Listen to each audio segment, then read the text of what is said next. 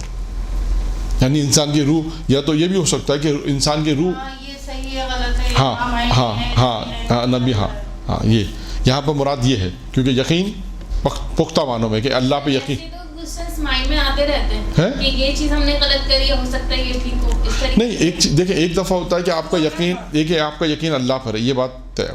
اب آپ کو شک کس چیز کا ہو رہا ہے؟ یہ شک نہیں ہو رہا کہ اللہ ہے یا نہیں ہے. آپ کو مولا علی طاقتور اتنے تھے کہ نہیں تھے، بس ایسے تو نہیں کہہ دیا یہ حضرت عباس کی فضیلت ہے یا نہیں ہے یا کچھ اور نہیں. یہ وہم ہوتا ہے، عموماً لوگوں کو وہم ہوتا ہے. شک نہیں کہہ سکتے کیونکہ جس کا یقین علی پہ ہوگا اس کی یا عموماً تقریباً ہاں عموماً ایسا ہے کہ لوگوں کو اس بات پہ یقین ہے کہ وہ بہادر تھے. اصل میں دیکھیں ہاں دوسرے لوگوں کے لیے بھی یہ ہو سکتا ہے کہ وہ شک کرتے ہیں، دوسرے لوگ ہو سکتا ہے اس بات پہ شک کریں. بالکل صحیح کہہ رہے ہیں کہ یہ عام مومنین تو یقین رکھتے ہیں، لیکن دوسرے لوگوں کے وہ بعض اوقات خدا نہ خاصا بعض باتیں ایسی کہہ بھی دیتے ہیں ان کی شان میں کہ کیسے ممکن ہے کہ کام ایسے کیسے کر دیا علی نے، امیر المومنین نے کام کیسے کر دیا، یا امام حسین نے کام کیسے کر دیا. تو اس کا مطلب ہم کہتے ہیں ان کی روح ابھی بیمار ہے. یہ شک کی روح ان کی شک کی شکار ہے، یعنی روح ان کی بیمار ہے. یعنی یہ بتانا چاہتے ہیں امیر المومنین روایت میں یہ بتانا چاہتے ہیں کہ روح کی بھی جو 6 صورتحال ہیں جو جسم کی طرح ہیں، تو وہ کیا صورتحال ہے، کنڈیشن کیا ہے؟ جیسے بدن تو آپ کو نظر آ رہا ہے، سوتا ہوا نظر آ رہا ہے کہ بدن سو رہا ہے خواب میں مثلا، یا تندرست ہے. تو روح کیسے تندرست ہوگی؟